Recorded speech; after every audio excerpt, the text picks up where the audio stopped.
So, good evening, everyone. Welcome to the 10th problem solving session for the course Environmental Remediation of Contaminated Site. So, we have covered till week 9, and last week the lectures was on solidification and stabilization, followed by chemical treatment. So, then we are going through a case study, and the present week is about again the case study for chemical treatment, and then there are uh, treatment method based on surfactant addition on the aquifers. So this course started with introduction about the hazardous waste management rules 2016. Then we have also seen other rules for other management of other waste, like for municipal waste we have seen municipal solid waste rules. For medical waste we have seen the rules associated with medical waste treatment and management, and so on. So after going through that, we have moved to week 2. Week 2 was about finding the risk related to carcinogenic and non-carcinogenic pollutants. So we have seen for non-carcinogenic pollutants, the exposure duration is lesser. It is based on the duration for which the person is exposed to that pollutant. And in carcinogenic risk calculation, we take the exposure duration put to the entire lifetime, and based on this that risk are calculated, uh, and then we if the risk is more than 1 in a million, then we conclude that that pollutant is very toxic to the humans, and it can cause cancers in humans. And then we have find out then we have moved to various methods for treatment of the contaminated site. So first method we have seen was about um, pump and treat, in which the entire groundwater is extracted and it is treated on the ground surface level, and then either the treated water is reused or it is recharged again into the ground aquifers. So, but in that we have seen that if the pollutant is partitioned between the soil phase and the liquid phase, that is, if it is adsorbed or soaked onto the soil particles and dissolved in the water, then the time required to pump and treat the polluted groundwater was much higher as compared to when the pollutant is only in the dissolved phase. And in real life scenarios, the pollutant will not be only dissolved in the ground phase; it can be partitioned between the soil particles and the water. So, and then we have again seen that if there is some non-aqueous phase liquid into the aquifers, if then and then the pollutant can partition between these three, that is soil, these non-aqueous phases liquids, and also in the water. So again the time required to remediate the pollutant when it is distributed in these three phases, then it is coming out to be more as compared to that when the pollutant is only partition between soil and water. So we have seen there that when that the time required to remediate such sites with all these three phases is much higher as compared to the others. So then we move to the next method, where we have seen the second method was permeable reactive barriers. So these are the barriers which are installed into the aquifers and the water oil. There are some zero valent ion or other compounds which are used for treatment. So when the water pass through these barriers, the pollutants get trapped or the that can and removed from the water. So there are various mechanisms for removal of the pollutants which you have seen in that week, and also for each type of treatment method we are also looking for examples based on real life scenarios, like we have seen case studies for each type of the treatment methods. And then after permeable reactive barriers, the next method treatment was natural attenuation. So in natural attenuation, in general, what happens if there is some pollutant, and then it can be if it is can be used, or if it is biodegradable, then organic matters fed on them, and then those pollutant are gets degraded by the microbes. So natural attenuation, we can enhance it by adding some type of electron donors or acceptors, or by adding the enhanced microbes.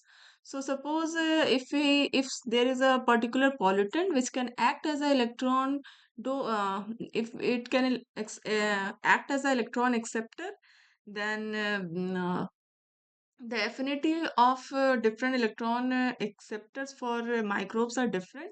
So if we want that that particular pollutant should be removed by the microbes, then other electron acceptors should not be present in the aquifer. And based on all these approaches, the pollutants are removed. And then we have seen um,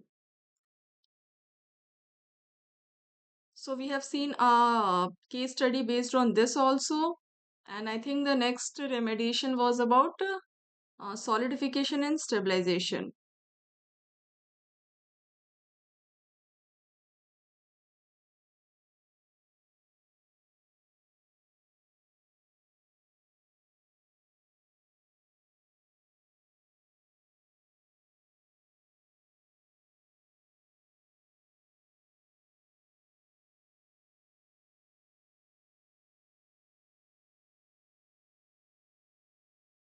So in solidification and stabilization, what happens? Some sort of binders are added, which binds with the pollutants, and the leachability of the pollutant reduces.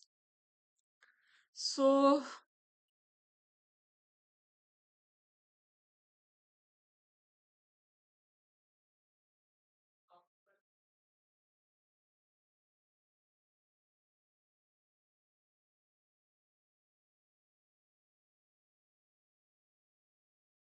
So in solidification and stabilization, we have seen that through this we try to pass the TCLP test for the waste. So TCLP test is the toxicity characteristic leaching procedure test, which is given by US EPA. So in this test, what happens basically, for we will discuss about the for this test for solid waste. What happens? The particle size of the solids are reduced to less than 9 mm, and then these waste are taken with some extractant solution in the ratio of 1 is to 20. And also there are two extractant solutions which are recommended by US EPA to perform the TCLP test, which depends upon the pH of the sample. So first what happens, the solid waste is taken, and then suppose 5 gram of the waste is taken, and then 96.5 gram 5 ml of the reagent water is taken. Then these are mixed for nearly 5 minutes, and then the pH is recorded.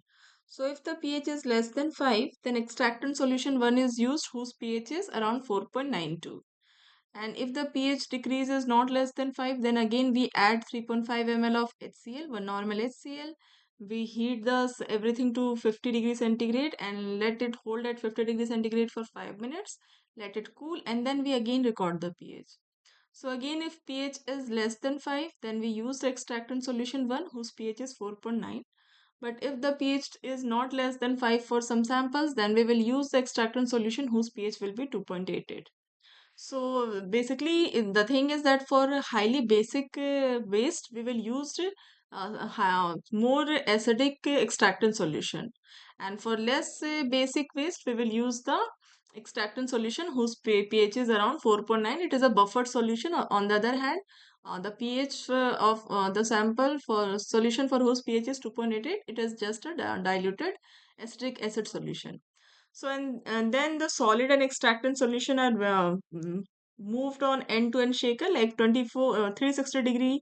It is rotated in 360 degrees by some mechanically for nearly 18 to 20 hours, and after that it is suppose that equilibrium is reached, and after that the samples are filtered, and the concentration of the various pollutants like heavy metals and pHs are found out in the extractant solution.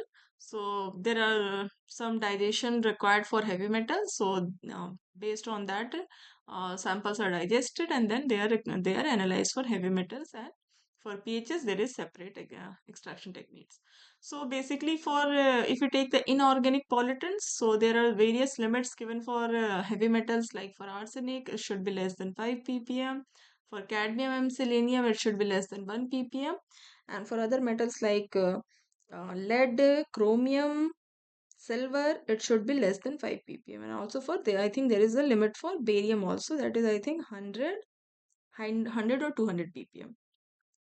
So if the waste passes the TCLP test, like if the concentration of the pollutants in the waste is less than what is given by TCLP, then it is declared that the waste is non-hazardous, and we do not need to send it to the hazardous waste management landfill. So these waste which passes the TCLP test, they can be they can be sent to the municipal waste landfills. So after that, so in the solidification stabilization also we have seen a case study, and then we have moved to the next treatment approach, that is chemical treatments. So in this, we have seen that some oxidizing or reducing agents are added into the aquifers. If so, suppose if you want to remediate an aquifer by using some microbes, and the proper oxidizing agent is not there, so we can add the oxidizing agent, and then remediation can takes place. So I think we have also seen a case study based on this approach also. So basically, oxidation and reduction is the redox reaction. So in chemical treatments, either we can add some uh, oxidizing or reducing agent, and then remediation can takes place. And then there is a case study related to oxide chemical treatments in week 10 lecture material. So please go through that case study. And then the next treatment method which we will discuss here is in this week is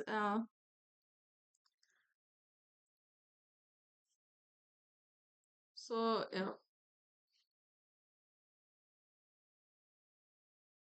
so it is about surfactant addition into the aquifers. So basically, this treatment is used for NaPl, that is non-aqueous phase liquids. So they generally are uh, partition between organic fractions in the soil. So by forming of micelle, like for by micelle formation, these NaPl can dissolve in these surfactant, and these surfactant can be extracted, and by dissolving the NaPl in the surfactant, we can remove the NaPl from the aquifer.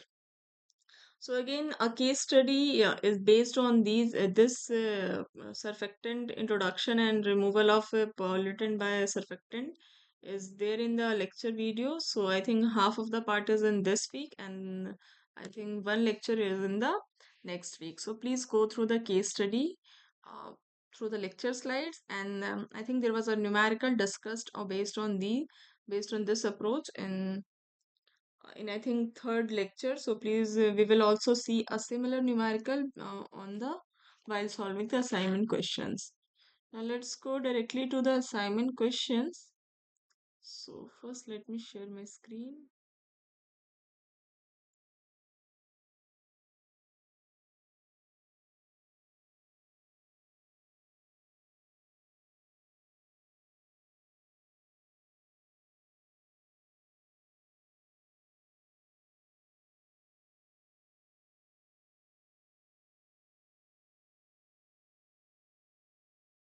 So the very first question is first question is, consider the figure given below and choose the correct option. Okay, so I forgot to add the figure.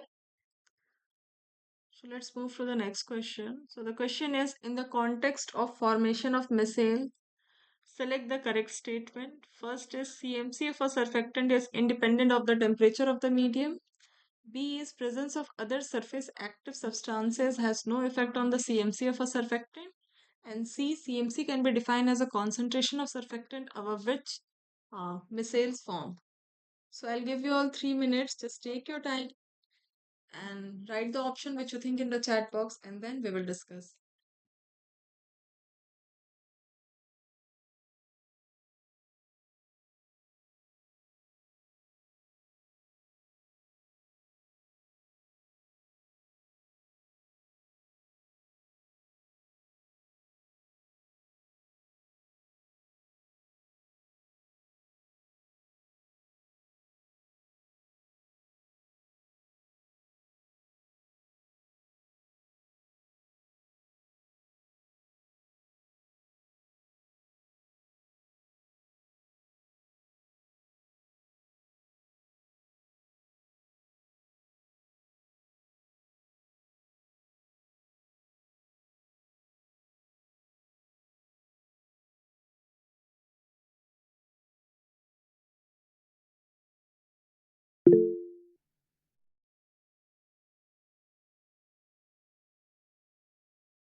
So the correct on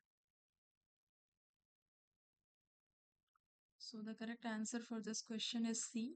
So CMC is the critical micelle concentration. So above this, below this critical value, the surfactant is in the dissolved form in the solution, but above this value, micelle formation takes place, and so this is the that is a critical micelle concentration. It can be defined as concentration of surfactants above which micelles form, and through the formation of micelles, we can remove the hydrophobic pollutants.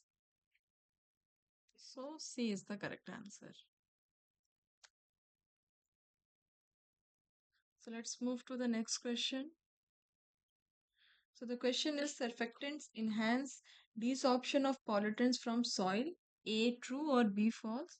So we have to say whether the statement is correct or not. So again, I'll give you 3 minutes. Just take your time and write the option in the chat box.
So this statement is correct that surfactants enhance the desorption of pollutants from the soil. So A is the correct statement.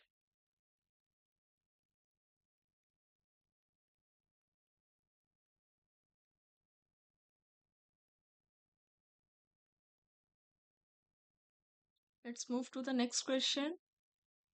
So this is a numerical type question. So I think two questions are based on this. So three questions are based on this. So we'll solve it at the end.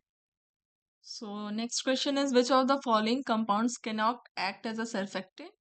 First is a straight chain decan given, and next is again a uh, organic compound with sodium sulfate and is given.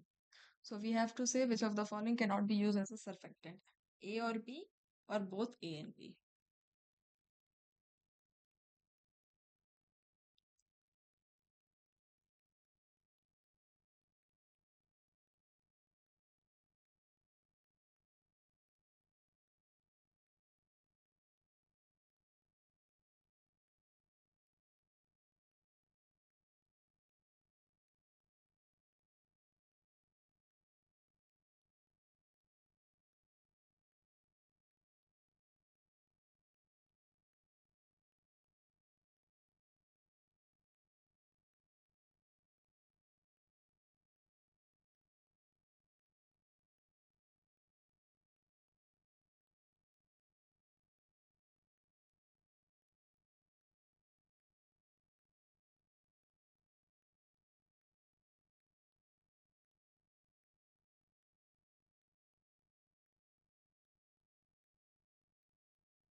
So the question is, which of the following compounds cannot act as a surfactant? So out of the two, so surfactant are the compounds with uh, a hydrophilic head and a hydrophobic tail. So these hydrophilic heads can be are generally negatively charged. So these heads can interact with the water molecules, and they can get inside the water molecules and they dissolve. On the other hand, the hydrophobic tail they remains outside the water molecules, and that's why they form the micelle formation is seen in surfactants. So sodium sulfate based compound, organic compound is given in D.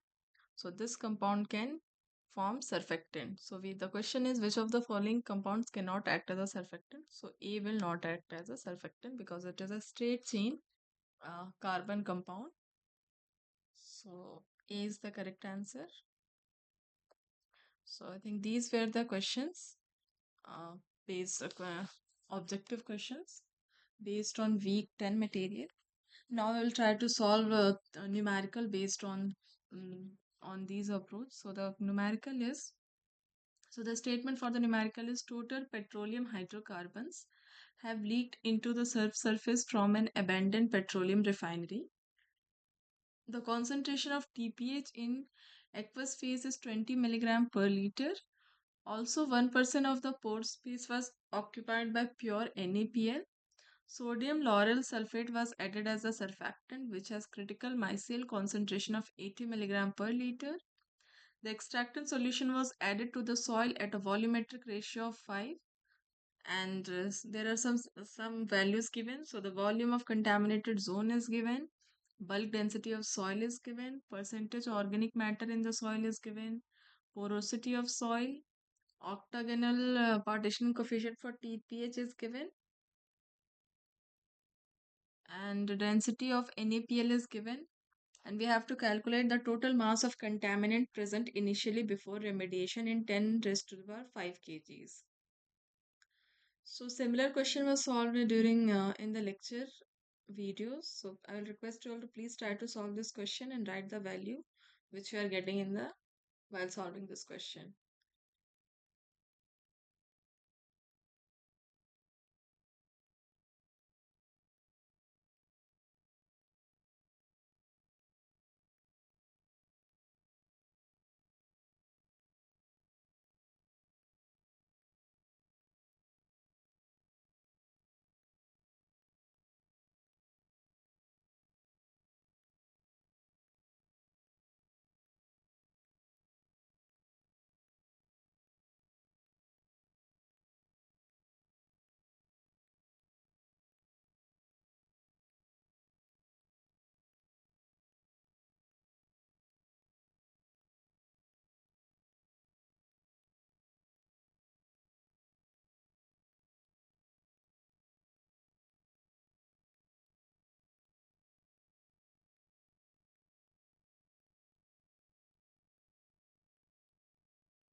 No, 9.6 is not the correct answer. Yeah, 7.2 is the correct answer. So let's see. So the total mass of contaminant present initially before remediation, it will be sum of the amount of pollutant which is dissolved in water plus what is sorbed in soil and what is sorbed in NaPl. So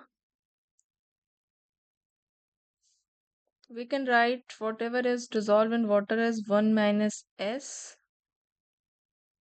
porosity time volumes into C naught, which will be the initial concentration in the water, plus density of soil, volume of soil plus Q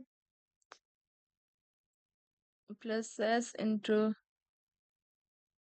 porosity times volume fraction of NaPl into density of NaPl. So if we see in question,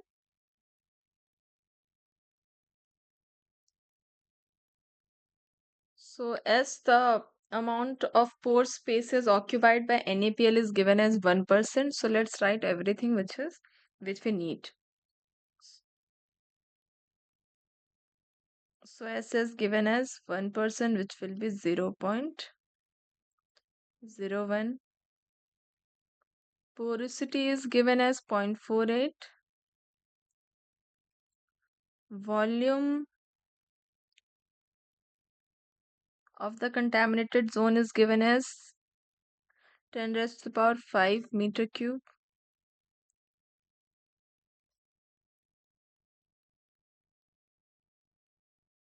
Next we need C naught. I think it is given as 20 milligrams per liter.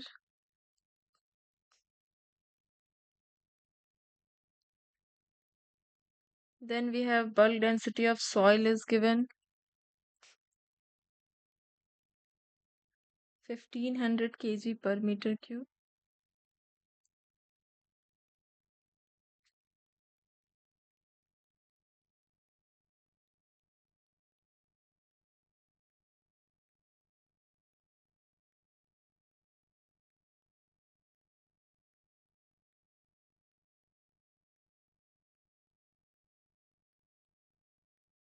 We have density of NaPl as 1500 kg per meter cube. So both density of soil and NaPl is same.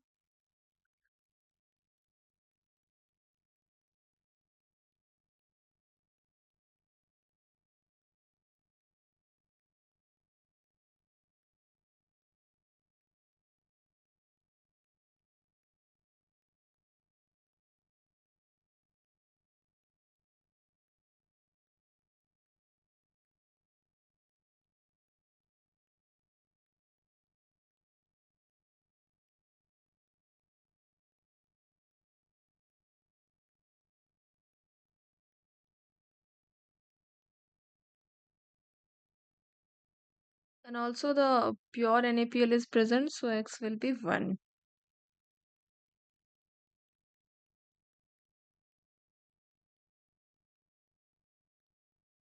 Next we'll put everything. First we have to find Q.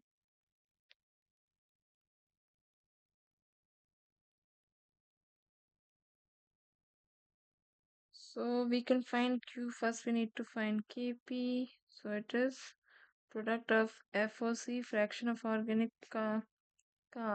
matter, into KOC, that is octagonal water partitioning coefficient.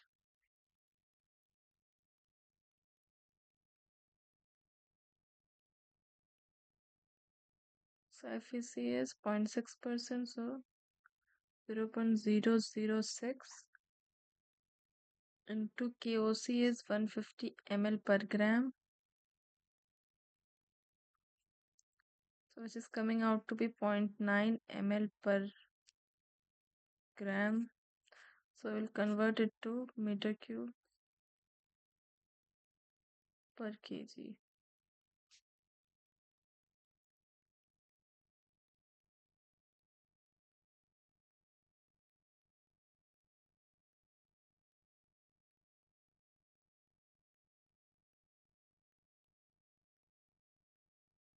So Q will be given as Kp into C, and C is 20 milligram per liter.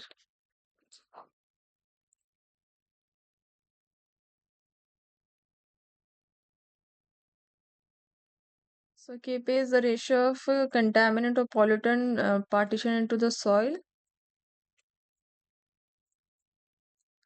So let's put everything into the equation.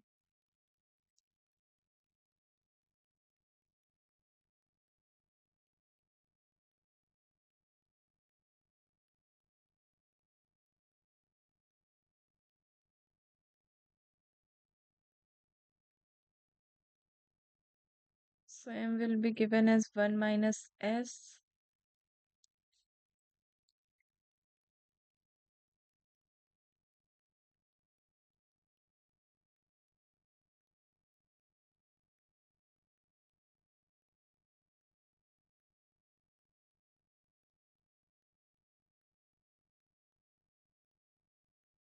So S is 1%.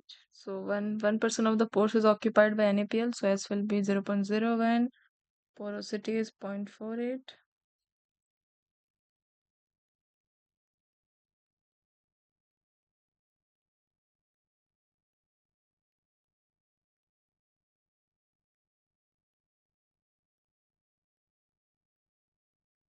Volume is 10 raised per 5. Initial concentration is 20.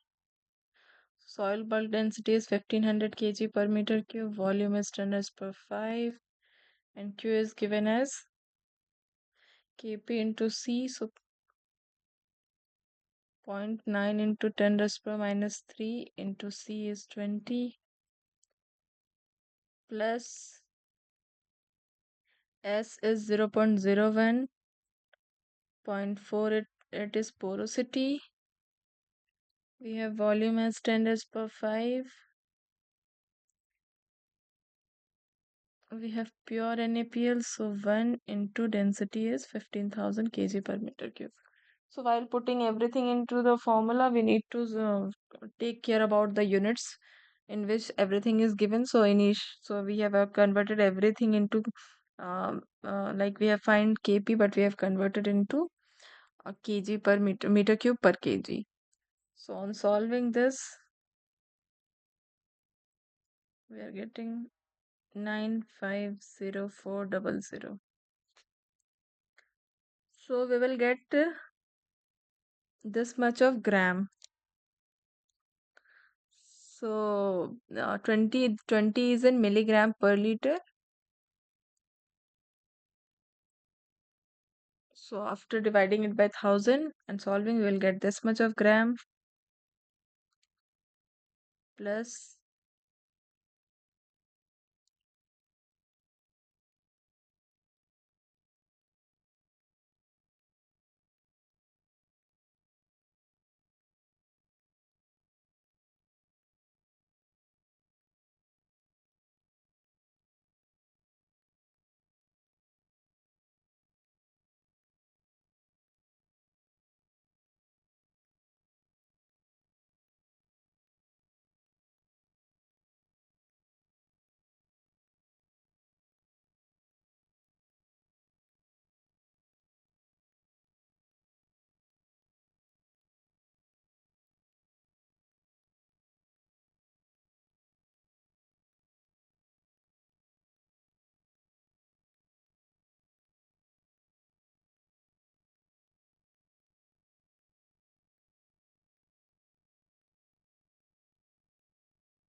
So we are getting this much of gram, but we have to find in 10 raised per 5 kg.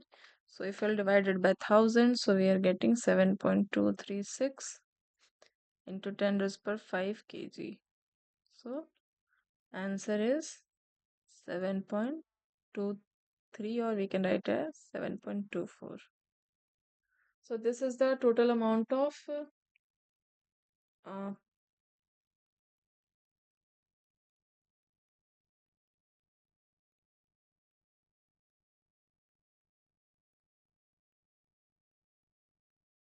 so this is the total amount of pollutant present in the aquifer before remediation. So now let's move to the second part.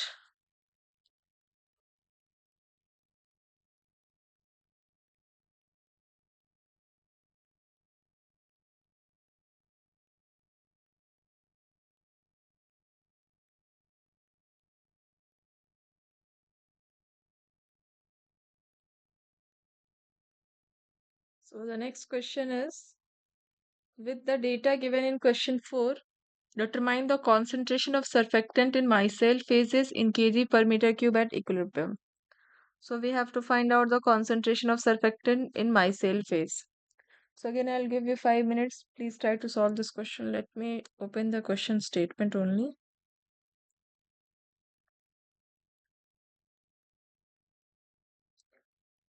So this is a question.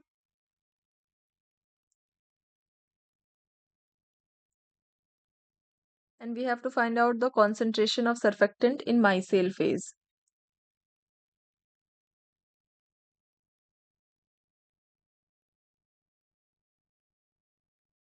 at equilibrium.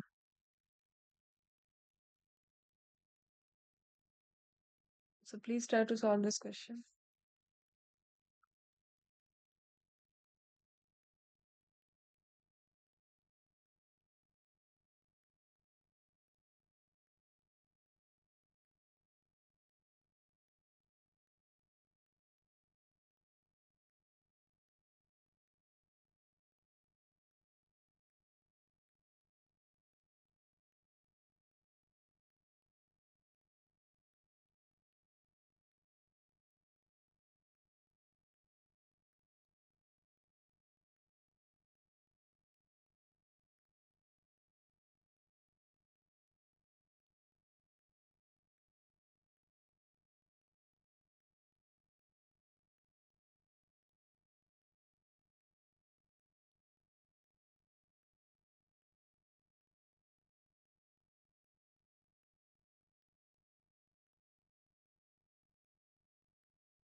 So let's see how to solve this question.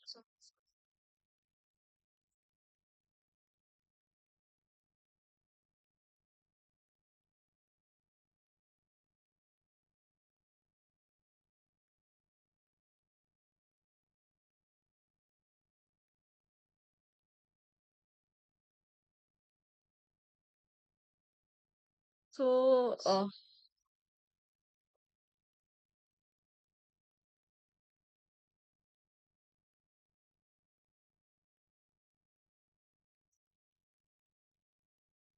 so we have been given the volume of surfactant solution to the total volume of soil is 5, and here we can assume that mass initially present will be the mass at equilibrium, because here no degradation of the pollutant is taking place, only the pollutant is transforming from one phase to another. So M initial will be the volume, total mass of pollutant and water will be volume into concentration, plus in the soil, plus into uh, uh, NaPl, and into water's partition between NaPl. So here we know the volume of the soil, but we do not know the how much volume of water is present, and we know the porosity. So we'll find out the total volume of water. It will be the uh, volume of surfactant plus volume of pores we have. I think volume of soil was given.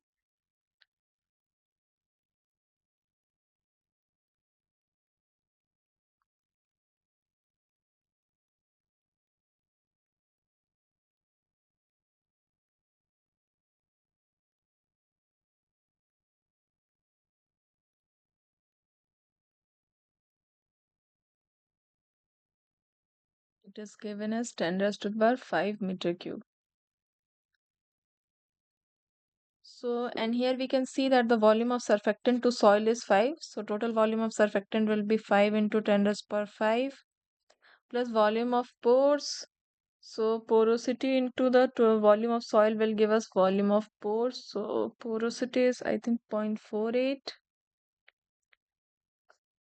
So 0.48 into volume of soil. So this much is the volume of water. So it's coming out to be 5.48 into 10 raised per 5 meter cube. So if we rearrange this term, because we need to find out the concentration of surfactant in micelle phase. So we have to find S micelle, it will be M naught into VW into C naught minus V. It's not kg, it's kp. Kp C naught rho B divided by,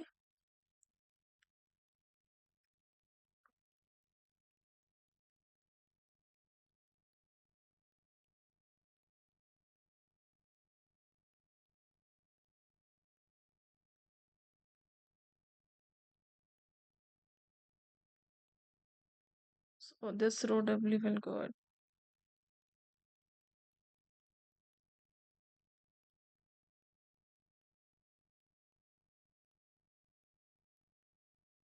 So we have calculated in the previous question the total volume of the pollutant, which was 7.23 into 10 raised per 5 kg. So now let's keep it in gram. It was 7.23 into 10 raised per 8 gram minus volume of water we have calculated as 5.48 into 10 raised per 5 into concentration of pollutant in aqueous phase 20 minus total volume of soil 10 raised per 5 kp we have calculated in the previous question as 0.9 into 10 raised per minus 3 meter cube per kg into C naught is 20 milligram per liter, density is 1500, and everything is multiplied by 1000. That is rho W density of water. So we have VW as 5.48 and KMW is given as 90. So it is 5.48 into 10 to the power 5. It is given as 90 and C naught is 20. So by solving this, we will get the concentration of the surfactant in micelle phase. So let me do the calculation.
So on solving this, we are getting 719.12 kg per meter cube.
So this much is the amount of surfactant needed.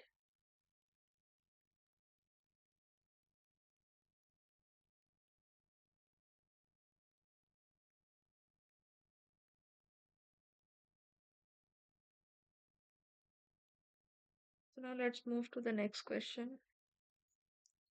So the next question is, using the information given in question 4, calculate the minimum total surfactant concentration in 10 raised per 5 gram per meter cube to completely dissolve the NaPl.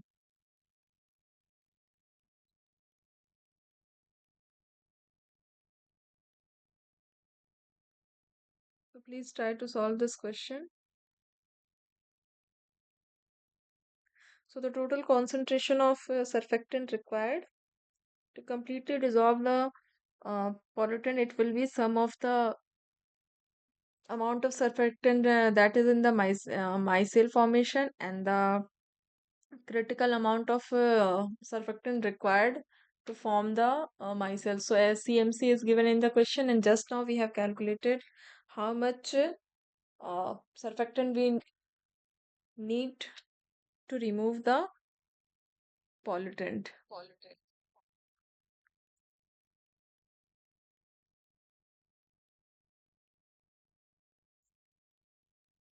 So please solve this.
So the total surfactant concentration.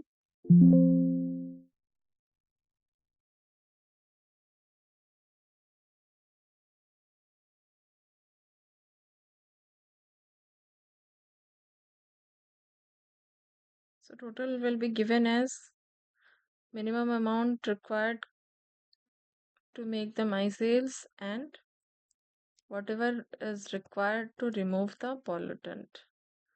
So CMC was given as, so the critical micelle concentration is given as 80 milligram per liter, and the concentration of surfactant in micelle phase is 719.12 kg.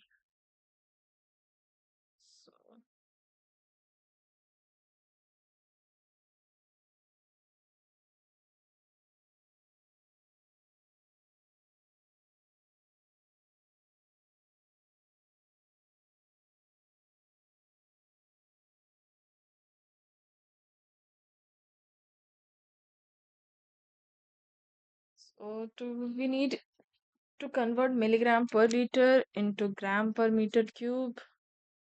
So multiplied and divided by 1000, it will be 80 only.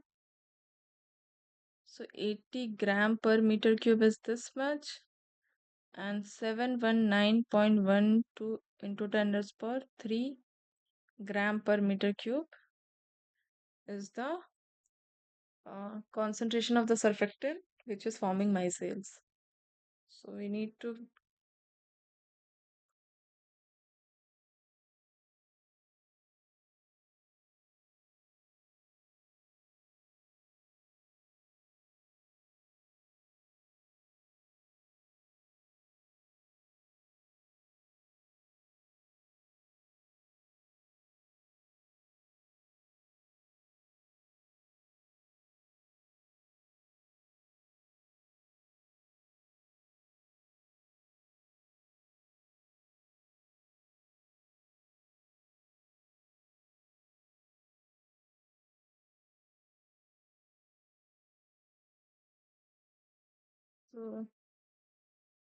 7.192 into 10 raised per 5 gram per meter cube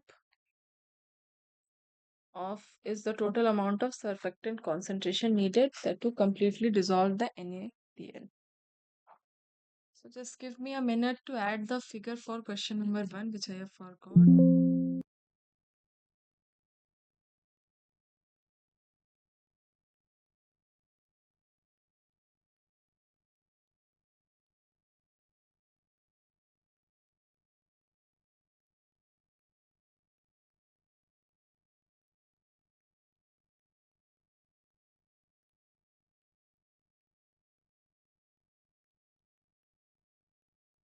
So the question is consider the figure below and choose the correct option. So CMC is the critical micelle concentration. So we have to select whether A is micelle, B is surfactant molecules, or second option is A is surfactant molecule, B is micelles, or C none of the above. So it is a pretty straightforward question. Just by looking at the uh, images for A and B, we can see which is surfactant and which is micelle. So I'll give you all 2 minutes. Just take your time and write the option in the chat box, and then we'll see which one is the correct.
So the correct answer is A. Yes, A is the correct answer. So no, no, A is not the correct answer. B is the correct answer because CMC is the critical micelle concentration. Below this concentration, whatever surfactant will be added, it will be in the dissolved form, and after this CMC concentration, micelle formation will starts.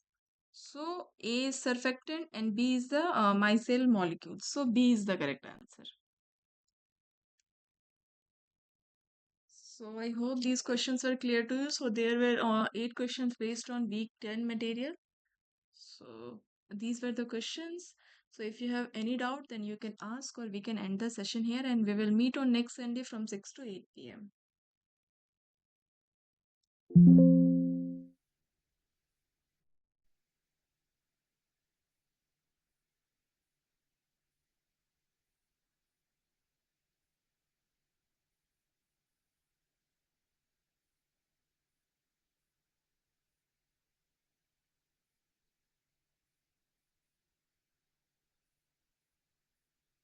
Okay, thank you, thank you. Okay, okay, I think there are no questions. So thank you so much for joining. Have a nice day.